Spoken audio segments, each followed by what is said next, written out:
Good evening, my dear brothers, sisters, and friends. Today is April 27th, 2012. We are having our tea ceremony because today is the last Friday of the month. Yesterday, I told the monastics in the monastery, time flies very fast. We just celebrate the new year and, it's already 4 months over. We're almost stepping into the 5th month of the year. And then sometimes we reflect back and we haven't done anything yet. Time's already done. And because we are recognizing time flies that fast, that's why we will make the vow to enjoy each day we have and to appreciate whatever we have more, especially our loved one. Cultivate more love, more compassion in our heart. Appreciate our loved one, appreciate things around us. Try to forgive more in order to make our heart, our mind more light, more release, less suffer. Because we know that the more technology life we have, the more difficulties we also deal every day.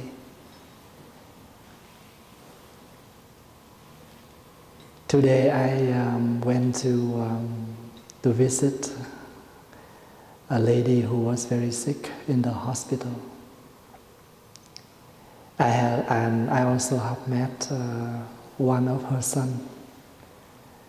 He is old now, and he knew me when I was very young, when I was a novice. I haven't seen him back for a while. And he still remember all the senior monks that he have met when we all just immigrants in Canada, Alberta.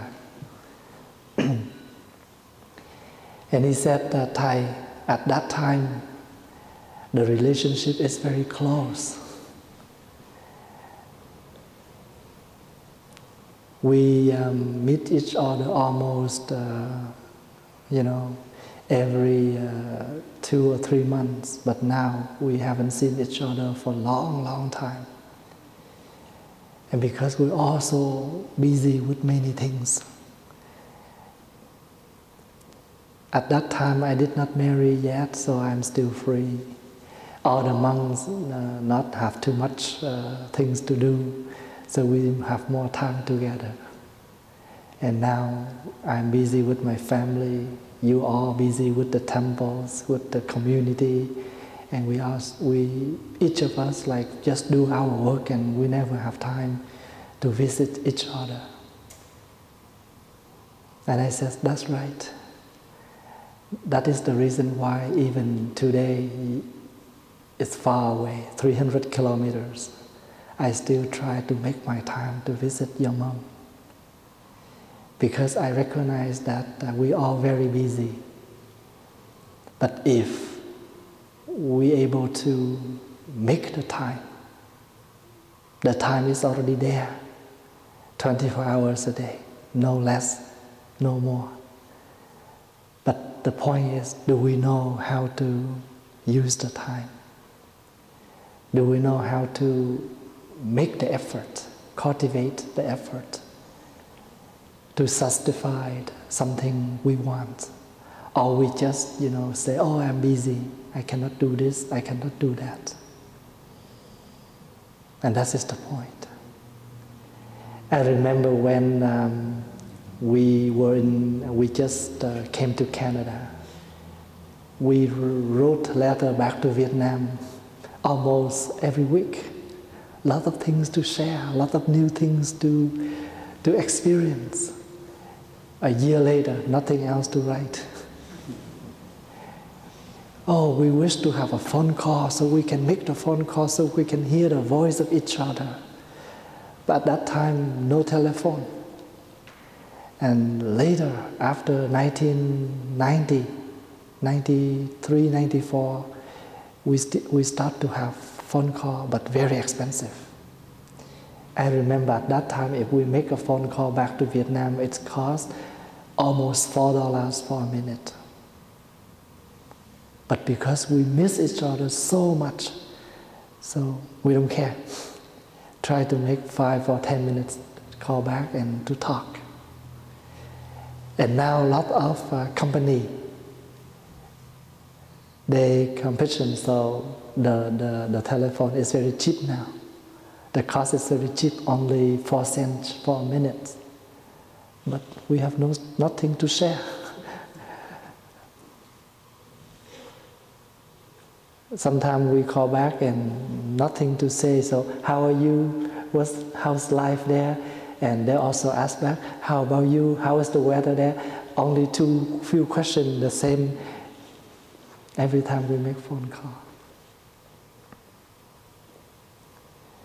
So we can see, if we go back and we reflect, and we can see. And because of the time, because of the work, and because of so many things, and sometimes we have no time for each other. So that is why, when I have time to stay home with the monastics, with the Sangha, I'm very happy.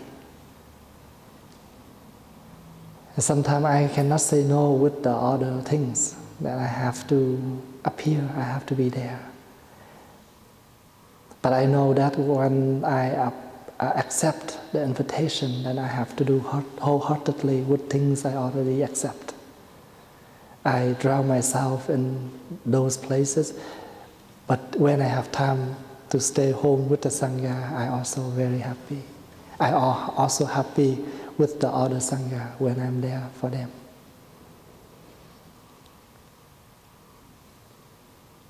Today, Thầy Đức Tạng, Brother Peter drive. I don't drive. I just sit there and enjoy the view. And suddenly I thought, I look at the clock and it's already 6 o'clock.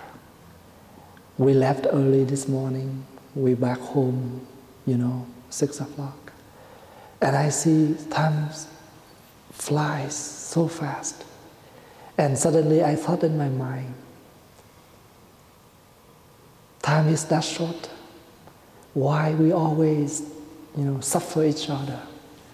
We always do something to suffer our loved one. If we are unable to make someone happy, then why we have to do something to make someone unhappy? If we are unable to do something good, then why we always do things bad? Why we always, think about the evil and try to do the evil? The thought arises in me that way, or on the way home. If we are unable to do something good, then why we have to do bad things?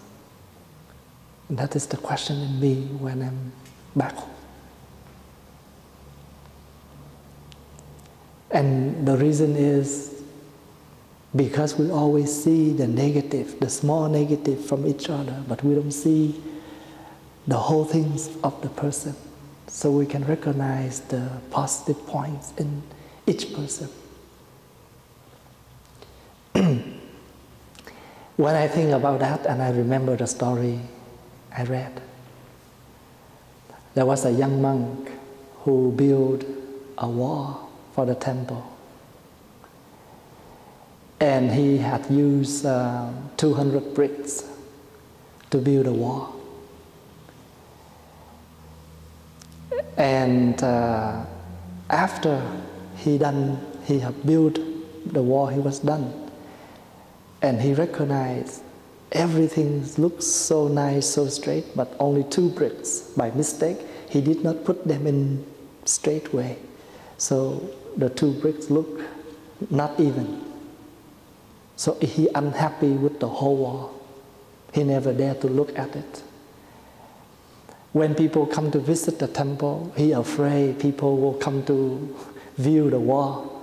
So he always stand at the temple and show the direction to the other ways. People come to bow him, and he afraid them to turn to that way to see the wall. He said, please visit this hall, please visit this place. He afraid people to come to that area. So he always stand there to direct people to the other way.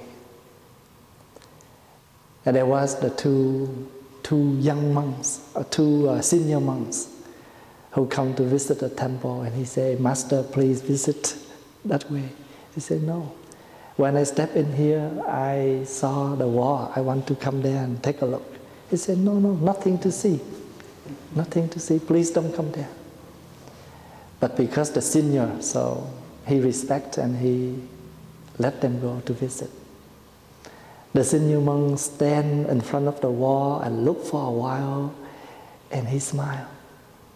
He said, what a very interesting wall.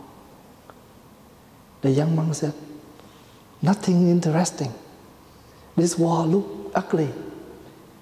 Because I built it, I am not happy with these two bricks here, because look not even, look very ugly. These two bricks make the whole wall look ugly. He said, no. These two bricks, not even, but it have special, it make this wall look special. And then he said, no, because I always, feel very unhappy with these two bricks. And the senior monk said, you have used 200 bricks to build. And 198 other bricks look very straight and nice. Why don't you appreciate and happy with 198 other bricks? Why you have to feel unhappy with these two bricks? And he have learned the lesson. Did we learn the lesson? In each of us, we have a lot of positives. And sometimes a person, you feel that is a perfect person, and you expect that person to be perfect. But we are human. We are humans, and sometimes we have done some mistakes. But not because of the small mistakes and you forgot all the good things that person have done. We have learned to accept, to appreciate, and to see the whole thing, not only focus to that small things and make us unhappy and that prevent us to come to each other. That is a very small story, but I think the lesson is very big. The lecture is very big. Sometimes we are unable to choose two things imperfectly. And if you want this, and you have to accept to lose the other things. Today, the son of the lady told me, because we are so busy with our fame, our money, we focus too much to money. We focus too much to our fame. That's why we always try to do something to make more money, to make our fame more bright each day, so we have no time for each other. I said, in this life, it's very rare to have both together, money and fame. If you accept to have the money, then sometimes you lose the fame. If you want the fame, sometimes you have to lose the money. And in our society, some people, they are very rich, they have lots of money, just because nobody knows them. So they want to pay something to make their names all around on the street, in the city. Maybe they candidate for some position, but they are very sure they have no votes, but they still want to do something to make their names all around the city. People recognize them. The fame and the money very rarely come together. If you have this and you have to lose the others, very rare. And I said, if we do not know how to appreciate what we have, we always want more and more, then we just chasing after that and we're unhappy. We suffer because we never know how to stop, how to appreciate, and never realize that we have enough. And because we never have the word enough in us, that's why we always want more. And the more we want is not fit with our capacity, then we will have a lot of difficulties, lot of suffer, lot of tire. We're so tired chasing after something we're unable to achieve. And because we want to achieve something, that's why we make a lot of effort to do things like that. So in the Eightfold Path, the Buddha reminds us, diligent, we have to have the right diligence. Otherwise, we will suffer. For example, we know that coming to the Friday meditation session give us some calm, some relax for that week. We diligently make our time to come. That is the right effort. But if we are addicted to smoke, we try to make some time to smoke, because some people come to the retreat, but they are unable to control their addicted. So and because the schedule is very tight, they would try to use some time, resting time, to come out and smoke.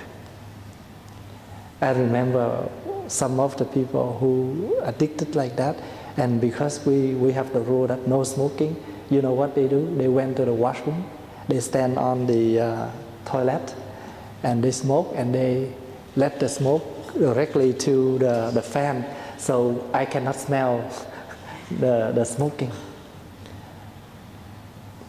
And you can see, I can see, when you can see how we addicted to something that we're unable to control. People are addicted to gambling.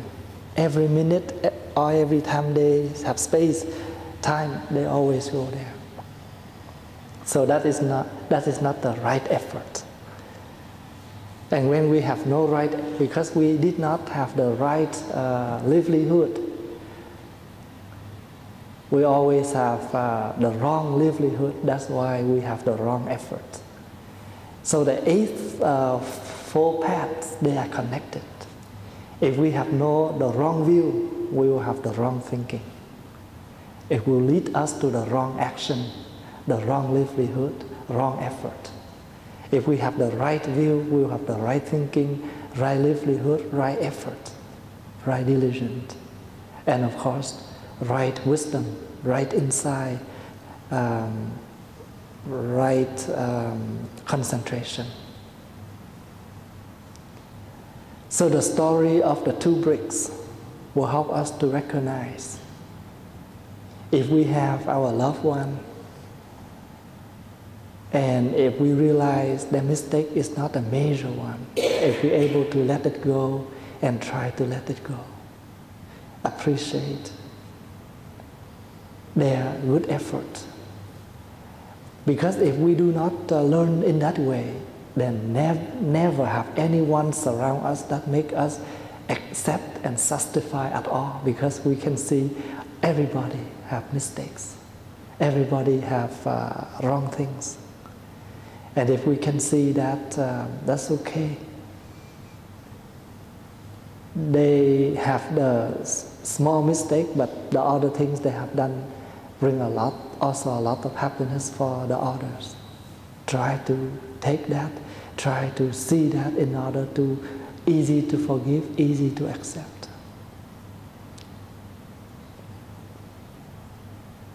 We always have some garbage in the garbage can. Even though we clean up, we empty, we change the new bag, but what is the purpose of the garbage can? It's to dump the garbage. Even the garbage can is very clean. We clean it, we change the bag, we put the lid on, but still the purpose of it is to use for garbage. Same thing. We practice is for what? What is the purpose of the practicing? To calm ourselves, to relieve our own suffer, and to help the other to relieve.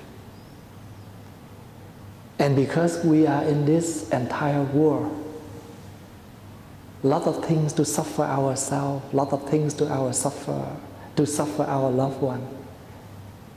And that is why love is possible. Love need to cultivate in order to make the others happy.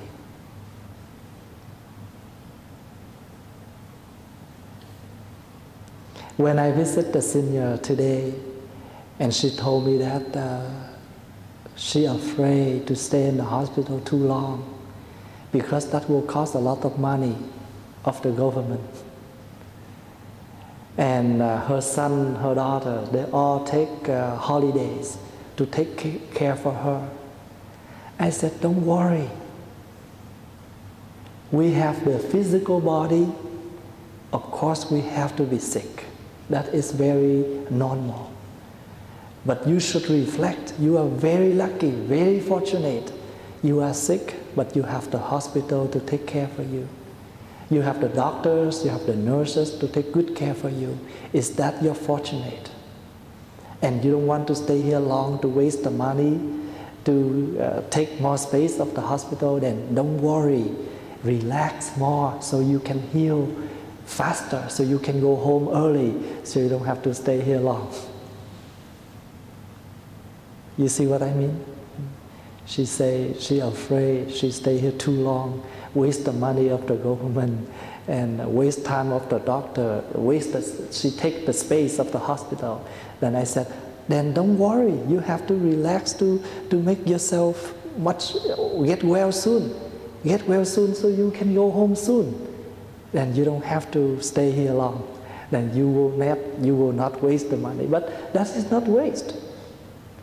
Because this is your something that, and they say, but I waste the money. No, your whole, she has 11 children.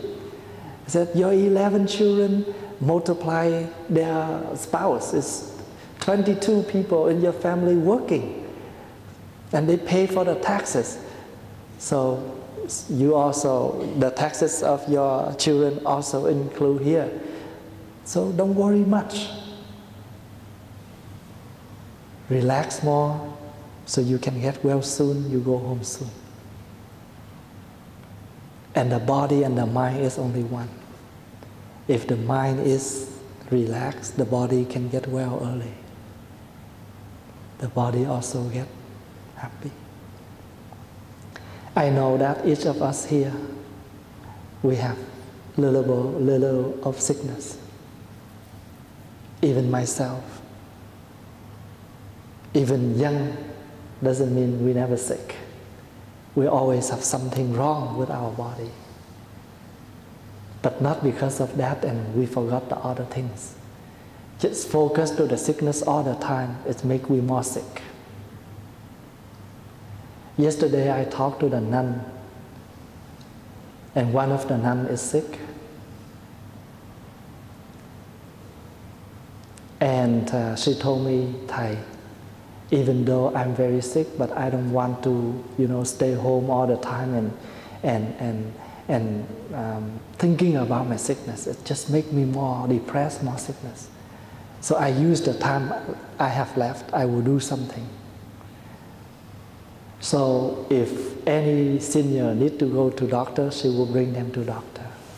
If they want to go to buy something, the nun will give them a ride. She said, I will use my capacity now to do anything for the others. Instead of sitting there and just, thinking about my sickness, my disease, just make me more sick. Use the time I have left, use the energy I have left to do something for others. And that's what I always think about myself. I will do everything in my own capacity to the others. We have to focus to the positive more than the negatives in order to make us strong, stable, and relaxed.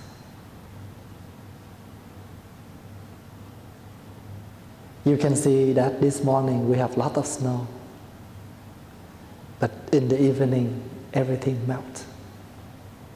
And that's this life. We never expect to have snow in this time, but life is hard to tell. Weather is hard to tell. Everything can be possible, but not because of that and it prevents us. I make the commitment with the family. I will go there to visit her, even 3 hours drive. And I only have 2 hours to visit her, and I have to come back for the class. This morning, when I wake up and I look at the window, I see a lot of snow. And the first thought, if you think, snow will be danger, you don't go, then you will feel regret. Maybe we never know what happened to the patient. So I make my commitment, and I make the strong decision. I have to go. I will go. Then when we drive out of Edmonton, then everything is nice and clean. So when I come back, everything's so clean, dry. Snows melt. So we have to view the life in the positive ways in order to make us more appreciation, more happy. If we always focus to the negative, it just sunk us down, it makes us more suffer, more depressed.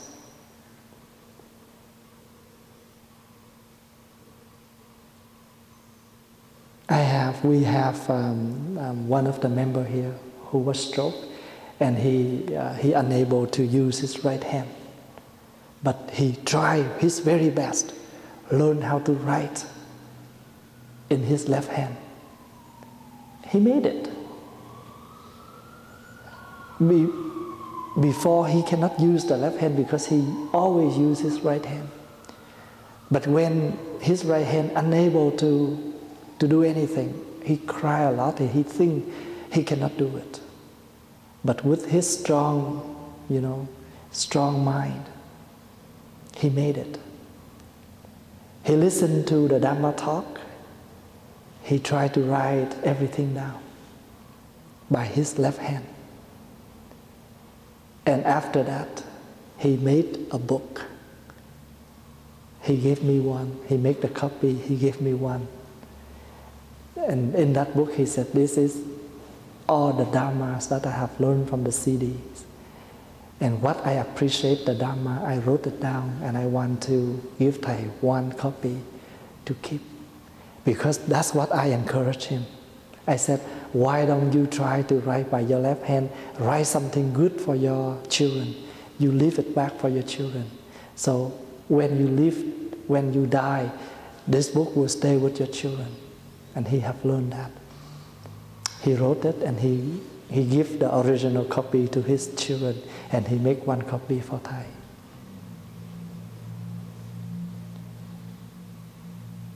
So the encouragement words is very needed for our human's life, our daily life. Try to encourage people more than try to say, you bad, you cannot do anything, you are useless. Then, it will make that person more down and down. It's like the kids, even they're not there yet, but say, wow, you're so good, you're so great. I'm so happy with what you've done. I am proud about you. And they will do their best. And that is what something we have learned from the story. Not because of the 2 bricks and we forgot the 198 other bricks.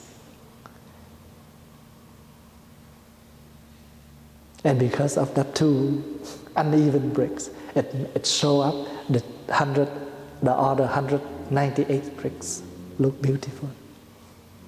It's like when we watch the movie. If everybody is perfect in the movie and nothing to watch, because there is some bad, some good, that's why the story, the movie, more interesting.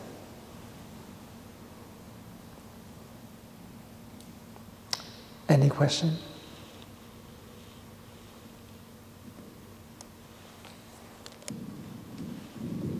Not a question, but your story of the brick wall reminded me when I was in Bangkok, Thailand a few years ago. We were wandering around with my family looking for the temple of the Jade Buddha. This man would come up and say, "Oh, hi, where are you from?" I'd say, "I'm from Canada, I'm looking for the Jade Buddha temple." I said, "Oh no, that temple is closed. Fixing it up. Why don't you come with me and I'll take you to my uncle's carpet shop and he'll sell you a carpet." No, thank you. So 2 minutes later, another man comes up and, "Oh, where are you from?" "Canada." "Oh, Canada. What are you looking for?" "Well, looking for the Jade Buddha temple." "Oh no, the monks are on retreat. It's closed. Why don't you come with me and I'll take you to my uncle's souvenir shop." Yeah. And so after a while, I was getting pretty annoyed with these people and really trying to deceive me and telling me lies. So finally, I lectured this one fellow. "Are you a Buddhist?" Yes, I'm a Buddhist." "Why are you breaking the precepts?" I was lying. And I didn't know what to say anymore at all. So it really upset me at the time. But as I think about it in later years, I realized that Thailand is a very poor country, and people are, I think, just trying to make a living in whichever way they can. So I try to reflect on it in a more compassionate way now and think, okay, well, he was trying to deceive me, but he didn't really cause much harm. So, Yes. so now I don't really feel that badly about it. Even when I travel now in foreign countries, I try to have a little more compassion to beggars and people that come up to you, because you're very fortunate to be a Westerner, so these people don't have anything. So I try not to get so upset about things like that. It just reminded me of your brick. That's very right. Same thing when I was in China. One day I was walk on the street, and late at night, I saw a lady who carried a lot of fruits on her shoulder to sell. And I said, wow, she have to carry very heavy things to sell on the street. So I took out money to give her. Go home soon. I said that. She very appreciate, and she walked away. We walk few blocks, we see another person. Same. We did not know, just give and give and give. And when we're done, we'll all see them together there because they are family. You know, because they never expect people to give them money in that way. But very fortunate, suddenly something happened to them without any expectation. And then they think, wow, these people, you know, very kind. If they see somebody carry things heavy, they will give. So they pass on that heavy basket of fruits to all their whole family. And that happened everywhere, even in India. So if you go to India, you go visit the Buddha's holy places, you will see a lot of fake monks. One day I walked in, I saw a lot of young monks, they play card, you know, they're gambling. And then they hang up their rope on the trees. They wear the normal clothes. When they see a group of Buddhists come to the site, they jump down and they put on their robes and they put on their hands and they try to pray. And then when we walk by, they say, money, money, money. I said, no, that's bad. We understand, as our brother here understand. Because when people are so poor, they will do everything just to have some money to live. I visit some village, very poor village. And because they know that if the Buddhist group come, they always give something to us, to them. So when they see us come, some big sister hold their younger children as a brother or sister, they try to hit that baby, so they cry, so we can give more money. When I was in Burma, it's the same. Myanmar. A lot of young monks, they look so cute. They say, come, I want to take picture with you. And after we took picture with them, they say, money, money, money. I said, no, that's bad. We will give you, but don't do that. You know, but I understand. We understand when people ask the same. Not only in those poor countries, even in our city. Did I share you about the situation in the temple? A lot of people come here in the same way. One day there was a man who rang the bell and said, they cried, so you know what, my mother-in-law died in Vancouver. We both want to go there to attend the funeral. But the bus ticket is too expensive. We only have $60 left. I give you my credit card, I give you my driver license, I give you everything.